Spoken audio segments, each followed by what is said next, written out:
Sort of something else. Snyder cut of The Back to Snyder the cut? Future. Yeah, The so make it Stoltz Snyder. cut. I want the Stoltz cut Stoltz slash cut. Snyder cut. Stoltz Stoltz cut slash cut. Timeline to Marty B. Welcome to Awesome Movie Twaddling. To twaddle, to talk foolishly, prank, pose, trivial, or idle talk or chatter. We get together, we talk about films as general filmmaking, and we break down storytelling elements between some of our favorite movies we love, and we just twaddle about them. My name's Adolfo. I'm a director, writer, VFX artist. I can sometimes be seen changing my own timeline in other short films from film challenges. You said I meet your mother in the hospital, right? You're changing your existence. If I go with you, you'll never be born. Wait, no, Dad! Maybe some things weren't meant to be changed, kid. My name is JP Frederick. I'm an actor, writer, producer. I have actually driven a DeLorean time machine as a floating talking pie, and I am ready to tell you that where we're going, we don't need roads. This baby, it's 88 miles per hour. You're gonna see some serious.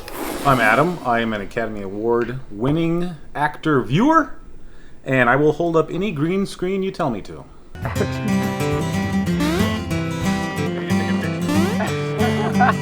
I'm Sunzar Bellows. That's Sunczar. Just in case you thought the C was not silent and it's just ZAR. But anyhow, I'm a photographer. I've been shooting films with Adolfo for probably 25 years. Been hurt. No,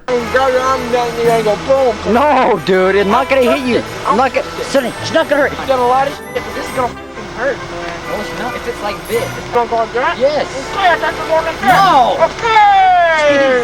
Okay. And hurt. Physically, many times. Grab my face. But I get back up. Because that's what we do. And at the end of each episode, we bust out the MTB, the movie twaddle box. And I just so happen to have a chance cube here. So what we're going to do is we're going to roll the chance cube here, each one of us, and whoever wins this roll gets to open up what's inside the mystery twaddle box. The mystery twaddle box holds the mysteries of the universe, literally can contain anything. And today's twaddle will be about Back to the Future. One of our favorite, most classic films of all time. I think we can all agree that this is like an iconic movie. The score is legendary. The effects were great at that time. I'll tell you, it is the original movie is my favorite movie of all time. I think it's a perfect movie. The trilogy is probably the first trilogy I've ever watched. I can definitely say that. And I did watch this hundreds of times. Between this and Teen Wolf, I think Michael J. Fox was my hero for so long. The first movie is about Marty McFly and Doc Brown. Marty McFly and Doc Brown are good friends, and Doc Brown creates a time machine. Marty and Doc get into a kerfuffle with some Libyans that Doc took their plutonium from. Marty then has to travel back to 1955, where he meets younger versions of his parents. His mom inadvertently falls in love with him instead of his father. Isn't he a dreamboat? Tell me that my mother has got the hots for me. So simultaneously, the Doc from the past and the Marty from 1985 have to figure out a way to get Marty back to 1985 and also figure out how to make Marty's mom fall in love with Marty's dad. Because he will not exist otherwise, and we will have no movie, right? Right. I think that Robert Zemeckis did a really nice job of showing how a kid views his parents and how that view can evolve, and he really sees how they fell in love. Which, I mean, what would it be like if I can go back and see my parents fall in love and see the courtship and stuff? So that's the story that Robert Zemeckis is telling. What we're going to do is break down some of that storytelling elements and find out that there's some craziness happening there. Something I think we all want to get off our chest, and that is some of the weird timeline issues of Marty B. Go back and I also want to submit my thesis for this episode is that Doc Brown is a murdering, or at the very least a child-endangering, timeline-destroying hack. Wow, that's a bit much. Yeah, like dark. Why? Really We'll get there. So, if we're talking about different Martys in this movie, there's a Marty. We're going to call him Marty A. That's the Marty that we follow the whole movie. Marty A. So Marty B is the one at the very end of this film that he sees. Marty A sees B in the parking lot, go through the time machine and do what he did in the beginning of the movie. That's Marty B. Now, who is Marty B? What is that man, and where is he going? Now, that is something very interesting that I think we should break down for everyone. Marty B, his parents are totally different people than Marty A's. In fact, the reason why Marty A is so taken back when he arrives at his house is because everyone's different. His parents are different. His siblings are different. It's a completely different family. Marty A, unbeknownst to them, is a stranger. That's B's family. Yes, and that's why we're going to have to talk about why we feel Marty B is pretty much getting his life stolen. His timeline is being taken over by Marty A by the end of this movie. And every time he travels back to 1955 from 1985, he's actually creating a new timeline or a multiverse. The multiverse theory isn't necessarily supported in the original Back to the Future movie, but they changed the rules very drastically from the first movie in the second two movies, and they do introduce the multiverse theory in part 2. So that's kind of how we came to this conclusion. Whoa. Oh, you know what it is? I remembered that I had to put that there for us for this very moment in time, so I made that happen. Thanks, because I think it's going to help everyone figure out what we're talking about here. So the main beats of what we're talking about with what happens in this movie is, here's the timeline, and excuse me for the crudity of this sketch, I didn't have a lot of time to kind of put this together. It's fine. So, obviously we're talking about 1985, Marty A. It's 1985. Yep. So the main beats that he knows of and what we see in this movie is Dad gets hit by the car. That's the major ripple of of the life. So his dad gets hit by the car. What? Florence Nightingale effect. It's the Florence Nightingale. So that leads to what's the next? George asking her to the enchantment under the sea dance, and then they kissed, and then they fell in love, and then everybody's born. So so you got then. They went to the Chapman of the Sea Dance. We don't know how. Maybe in his bed, he's like, "Hey, Lorraine, would you like to go to the Chapman of the Sea Dance with me?" I like how it turned into It's a Wonderful Life. Every time a bell rings, a George McFly gets his wing. Yes. So then they go to the Chapman of the Sea Dance, and without that kiss on the dance, none of the kids are created. We know that's what happens, right? So what happens, Marty A gets in the time machine and travels to this moment, right? He's actually following George around because he sees him at the cafe. Yeah, but he doesn't know how his dad gets hit by the car. He doesn't know he's a peeping Tom. He doesn't even know that that's the day that it happens. He's just following his dad around because he doesn't know what else to do. You're young and you're just hearing these stories. saw your dad, who's the same age as you, and you're in a strange time built in by a strange machine by a strange dude, right? So you're gonna go try to find someone who makes sense to you. So what happens is Marty actually finds out that his dad is a peeping Tom. His dad falls from the tree. The car's about to hit his dad, and Marty goes, "George!" and pushes him out of the way. Yeah. And then Marty gets hit by the car. So now that that's happened, the Florence Nightingale effect happens to Marty instead, his dad. So, which probably happens even harder because instinctually she probably knows that that's her son. Even though she doesn't know it, there's probably something instinctually that is attracting her to him. That's a whole nother level right there. Maybe, it's like I said, wormholes. So what happens here is we have now started a different timeline. We have now skewed down here, and now Marty has created another timeline starting, and it's going. He's erasing this because he is now stopping himself from being, in existence because his parents might not get together. We're seeing this go. So Marty has to go and do what? He's got to get his parents to get together at the enchantment of the sea dance, right?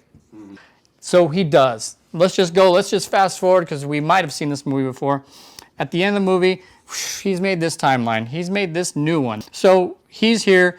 He goes, okay, we did it. We did it in a roundabout way. Yeah. We did it. I'm going back to 1985. Good to go. But he's going from that point. 1985, and this is the awesome 1985, right? Yeah. The one where they live in the same house, but the interior decorating is so much better. They bought the same house. They bought the same house in the same neighborhood, but it looks totally different. Yeah, but his dad is brave now. His mother never became an alcoholic. And he's got a 4x4. Yep, of course. The same 4x4. Of course. Yeah, and he's got the exact same one that he same wants. same girlfriend. Everything's just better, right? Except in 2, it's not the same girlfriend. Of course not. Of course not. It's Adventures of Babysitting. It's Elizabeth Shue. I mean, at the end of part 1, we see Marty B. We're going to call him Marty B. Yeah, Marty B. Because he says, I'm going to go back into time and I'm going to stop Doc from knowing he's going to be shot because I'm now changing my ways. Bulletproof vest. Yeah, so he wants to flirt with time a little bit here. 10 minutes ought to do it. He goes back 10 minutes and he sees Marty B in the parking lot from earlier in the movie. No, and he goes back in the time. It's the Lone Pine Mall now because he hit the tree at the beginning of the movie. So that B, Marty goes, okay? Marty B is what we're talking about. Why does Marty B, what's his conflict? Because Marty B has a great life. Marty B is going back to what story? He will go back and know that his mom and dad were probably going to go to the Enchantment of the Sea dance because that's probably still in that story. But that's only from what his parents have told him. Now, his timeline is being taken over Marty A for the rest of their lives. Like Marty A doesn't have, he doesn't know the girlfriend, Jennifer, fell in love with a different Marty. She fell in love with Marty B because he changed that. And he doesn't know his dad. He knows he's a great author, and he knows he's a brave man, and his mom, and they like to play, tennis or whatever they're coming back from. Yeah. And then the sister is very popular with the men. Which one was it, Greg or Craig? I don't know. I can't keep up with all of your boyfriends. What you're saying is that B, once B goes back to 1955, there is no way that B can come back to the 1985 that they know. Because basically what we know is that once Marty A traveled back from his 1985 to that 1955, he created an alternate timeline because he started changing things up. Now, I guess my thing is you were saying what sort of conflicts does B have? Are there going to be much different conflicts than what Marty A has? If we go with Back to the Future 2 rules here, that means that there will be now 2 Marty McFlys running around in 1955. Marty A from the original 1985 and Marty B from 1985B. So he's gonna watch himself play the dance at the play the guitar at the Enchantment Under the Sea dance. He's gonna watch all of this stuff, right? Those will be his conflicts. If Marty B goes back to 1955, he's going to be the third Marty A. Third Marty. Because there's 2 Marty A's there.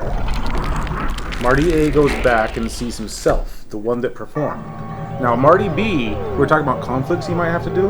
The only thing I can see is he understands what's happening with messing with circumstances and creating new timelines. The only thing he would have to do is just not touch anything. If he just Even lets if his you breathe, though, if you're really talking like butterfly. He wasn't smart enough to do it the first time. He's probably going to be dumb enough to do it again. Okay, then he's that's screwed. true. Then Marty B is... Marty can't he can't put his car in the same spot because there's already a DeLorean time machine sitting in that same spot. I am not so sure that Marty B went back to 1955. We don't know that's where he went. Yes, we don't know. It's assumed if something because had of how it's set up. We Yeah. don't know. But every movie pretty much has their own rules. Like you have Endgame says, screw all the rest of the rules, here's our rules. You have Frequency that says we have multiple different lives and memories that stay with each other. The Time Machine, the remake of the Time Machine, where no matter how many times you go back to try to change something, nothing can change because the only reason you're trying to go back in time in the first place is because you had to change that thing. Oh, yeah. And then you have the Butterfly Effect, somewhat of a time travel movie. He keeps all his memories and causes himself to get cancer because he has too many memories of the same life. Right, wow. And you have Time Cop, goes all over the place, same matter, can occupy the same space at the same time. You got all kinds of problems. But I think at the end of the day, all these movies, whatever the rules they make, it's just to benefit the main character winning at the end, unless you're doing looping egg before the chicken stories, Terminator style, Donnie Darko. Otherwise, all these movies are just setting up how the good guy is going to improve and win at the end. Doc Brown receives a letter from Marty saying, on the night I go back, you're going to get shot. Doc rips it up, and then eventually he does put it back together. We don't know when he puts it back together. It could have been later that day. It could have been that day, like the day that it happened. Yeah. We know that he had knowledge that the Libyans are coming to shoot him up that day, and still he invited Marty. I like to think that he kept the pieces for 30 years and then put it in a jar that he's had forever because he knows he can't open it because Marty had told him, don't open that. The day that he knew he was going to do the test, he pulls it out, maybe that morning when he got up and ate some good eggs for breakfast or something, and then he tapes it together and realizes, oh, that's what he meant to tell me this whole time. I better go get a bulletproof vest. And if I was Doc, say, Marty, don't come. Because just because it happened once that they shot just at him doesn't mean that this other time they're not going to shoot at Marty B. Like, how do we know that it's all going to just happen how Doc wants it to happen? We don't know. That's Exhibit A in my Doc is child endangering, possibly murdering, Timeland hijacker, because we know he does that. Maybe what he was doing was for the greater good. If creating a time paradox could destroy the entire universe, right? And he knows that he could create this time paradox. If he was to call Marty and say, don't come, would that create an even bigger time paradox and disrupt the further flow of things? If it's Lupin. This guy knew that he met Marty and he knew that he had to have everything go out this way so that things could play out this way. He right? definitely could have convinced himself that that was for the greater good. Especially since he had so much time to go ahead. Yeah. This is and, ultimately think for the about greater that. good. Given the fact that he's professor/doctor, he's probably going through all of the circumstances possible. He's got 30 years to go through it. He also himself knew he was going to get shot, right? So he didn't have to. So be he knows there he's got either. to take a bullet. He could have gone to a different mall. He could. He went to the same mall. He did everything the same way. The doesn't- only thing he changed was he took the bullet with a bulletproof vest. And he's got to get shot. That's the main thing. There's plenty of he could have done this, he could have done that, but since we know that he did get the bulletproof vest, he came to the determination that no matter what, he's got to take a bullet. Yeah. So then you could argue but he doesn't have to die. He just has to take the bullet. He just has to have Marty be scared to jump in the time machine to go back and make it happen again. That's the main thing. And to just be clear, he could have no idea if that's relevant. Right. You know, time traveling and what we're watching in movies is from a perspective point of view. We're seeing the perspective of this particular Marty A. The camera's on him for 3 movies, so you're seeing only what he's seen. The Doc that he meets in 1985 in the beginning of the movie is a Doc we'll never see again. He's shot. He's gone, right? Because then that Doc, the one that comes from when he goes in the past, ends up being his good friend later on because he comes back and puts him and then sets up the events with the bulletproof vest and says, I figured, what the hell? That's the Doc that ends up coming back for him at the end of the part 1 and says, we got to save your kids. Now, are we sure that's that Doc? 100% I agree with you. Doc in part 2 and 3 could totally be this maniacal person who is this time-traveling wizard who is trying to fix all of these things. There's also a theory about how many times Marty died in part 2. The reason I don't think that that's true in part 1 is because Doc never actually time-traveled until the end of that movie. That's the only reason why in the first movie I can't get behind your theory. But in part 2 and part 3... Oh, that guy is like Rick Sanchez. He's probably traveled to every single point 6 ways from Sunday. Thesis rebuked, and I settled it maybe not so demonical like I thought. Well, there's also another figure here we're not talking about, and that is Dixon. He doesn't get any love. I don't think anybody says his name Dixon, but that's what he is in the credits. Scram, McFly. Who's Dixon? He is the redheaded guy. First you see him kicking poor George. He probably bulled him before even Biff was pulling. We never know. But he's kicking him in the back, putting the sign on him, and he's like, oh, yeah, he was in that scene. I forgot about that. He's in that scene. Yeah. Then at the end of the movie, Marty's on stage, and he's dying. He's still dying after everything that's happened up to that point. He's seen his hand disappear and everything. He's still dying. And then what happens? Dixon comes in, and he breaks up the dance. The one dance that they got the parents forgot. He's doing some weird stuff with Lorraine there. He's Who would actually want to dance with that guy? This is why I'm kind of saying this guy's a very interesting character.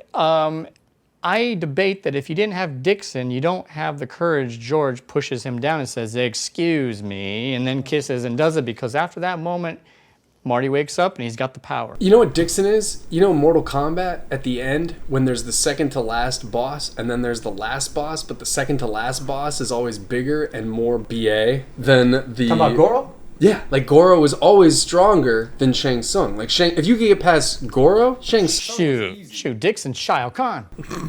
That's what I'm saying. That's exactly what I'm saying. Kintaro, Shao, and Doc is Raiden. Yeah. The lightning. So, are we talking about a Mortal Kombat Back to the Future parody? Oh my gosh. A does take him over his life, his lifestyle. Yeah. He assumes he's going to have to just tell everyone, I don't remember much, and just kind of go with the flow for the rest of his life. What if, like, 2 weeks before he arrives, that him and his dad make some sort of plans to do something? What if Marty B is great at the piano? Or We like, don't know. I would think new skills would come with a different time and lifestyle. You'd also think a new house would come out of that too, but I guess... Yeah. They like the location. Location's everything. You know that, realtor. Location. It's cool. Yeah, it's cool. It's a cool movie. It really is. Let's just conclude with this. What do you guys think happened to Switzerland Marty? You're supposed to be in Switzerland, you little son of a... So Switzerland Marty is in Back to the Future 2. He's basically Marty B. It's an alternate 1985. It's a skewed 85 version. Marty C, if you really want to call it. CA. And they go to an alternate reality, which spews a Biff Tannen of the Trump version of Trump. It makes Trump Billy and everything like that. But there's a Switzerland Marty in that timeline. So is there two Martys in that timeline? Or is the Switzerland Marty disappear the moment the new Marty hijacked into that timeline? So we have to, like, when I say destroy timeline, I'm really saying, like, hijack. Because we can't assume that any timeline ceases to exist. Sure. So who is Switzerland Marty, though? He is the son of George who gets shot, who right? dies, yeah. Yeah. And I don't think that Switzerland Marty is walking around in Switzerland and all of a sudden he disappears. What happens to him is he just kind of continues? Because then that means the whole timeline disappears. And no one, that wouldn't happen. How do we know Switzerland Marty doesn't just want to be Switzerland Marty? How do we know Marty just ain't hanging out in Switzerland, hanging out with the Swiss? Why Switzerland?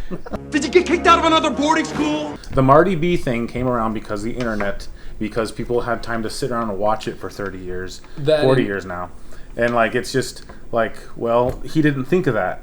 Like I said before, he's telling a very fun, high, like high stakes, but also low, like not too intense, a movie kids can watch. Yeah. A movie that is just fun. And when we start talking about these dark things that I just kind of gravitate towards, he didn't do anything wrong. It's not because of that. Essentially what we've been arguing, what a lot of people have been arguing online about what you're saying, is that they're using the rules from the first two or the second two movies and applying them to the first movie because they belong in the same franchise. In the first movie, there wasn't the whole theory of multiverses, so essentially everything's on a loop. It's made to be played as if that Marty is then just completing that loop, whereas the second movie opens up the notion of multiverses. So you can't use the mechanics that work for the second two movies in the first movie. Otherwise, then you create a 30-minute YouTube video where all you do is complain.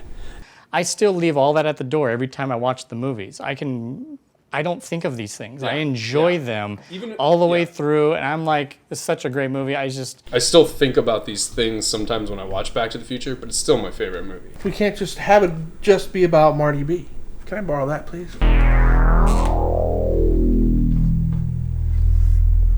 Eric Stoltz Marty. That said Ernie Stoltz. Eric Stoltz. Oh. Marty O. Marty O. Or Marty Degree. Marty Degree. But I think we need to have a moment of silence for him because that's a whole nother movie altogether. Marty 8 Degrees. That didn't happen. Oh, well, there's footage. There is footage. Do you think if they got a hold of Zack Snyder, he could sort something out? Snyder cut of Back to the Future. Yeah. the Stoltz cut. I want the Stoltz cut / Snyder cut. Stoltz cut / Snyder cut. Hashtag Stoltz cut of Back to the Future. I'm looking at you, Bob Zemeckis and Bob Gale. But what's the reason Stoltz was I removed? want it now. You just hear rumors, just like life is and everything we talk about. We just never know. I mean, we want to see that though. I want to see it right now. Make it happen. So what's interesting is he was a darker character. Like he had a dark blazer or some type of dark thing on. He had a dark hair. I wonder why. That's why it kind of spruced up this little life preserver. Dork's gonna drown red thing the whole time because they think they're really trying to get away from that. Even more than we even know. But he is Marty. Oh. Marty O. He's the first Marty anyway. Marty O. Yeah. Marty O. Well, we'll never know. But yeah, maybe a moment of silence. You still wanted that moment of silence, didn't you, for him? That was the whole point? No. Okay, we'll just move on then. For more crazy videos, you can head to in-ragemedia.com or anywhere on this channel. We have some great behind-the-scenes videos along with a lot of short films. Actor versus realtor. I am now on, I think it's called MeWe. My picture is a taco right now, but yeah, Adam Brooks on MeWe, the alternative to Facebook. Always gotta be different. Sunzar. That's SUN_CZAR. But now it's time for the MTB, the Mystery Twaddle Box. You guys ready? Oh, hey, Okay, alright, let's get this out of the way. I'll choose black. And it's black. Okay, so it's gonna be between me and Sunzar here. You pick. What do you want? Midnight. Midnight. Ooh, silver. Alright, between me and Adolfo. Silver. Silver. It's black. That means you win. Again. It's like a lazy Susan. Thank you, Full Figure Productions, for that great awesome little prop background we got here. It says, "Orange, you glad you opened me. Now you must take an apple to the face to pass go in life." Oh, well, I guess I gotta do what the box wants me to do. What does the box want you to do? Smile. Wait, no. I know what time it is. Well, the box doesn't lie. I guess that's what happens. It's kind of cruel. I just do what it tells me to do. It's like the genie from Pee-wee's Playhouse. It does what it. He's upset.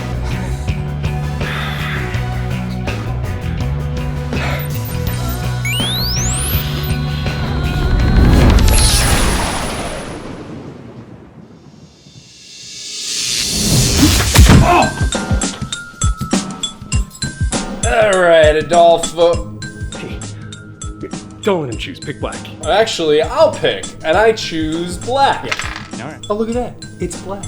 Guess you win. Whatever. Okay, let's see what's got here. And see, I told you. All right, now come on, let's go. Come on. Oh man, buddy, you owe me so big for that. You almost got an apple in the face, dude. He was really pleased with himself on that one. Yeah, but like, aren't we messing up like the temporal time paradox? Yeah, but it's not like this year can get any more screwed up as it is.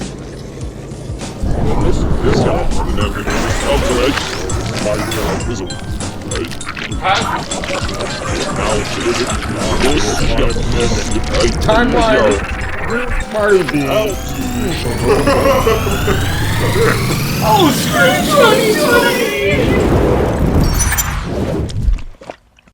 I recorded it off of TV, and you can still see the commercials because I was just a kid. I didn't know how to. Please bring that over next time. Come on. I don't have it. I'm not like you. I don't keep everything I ever recorded. He's not like you. If you want to see more twaddling, watch out, you might go blind. You can go right here, select more, or if you just want to subscribe, get notified for more short films and such, you can go right here and subscribe. Hit the notification and maybe you'll get notified for when the next crazy thing will happen.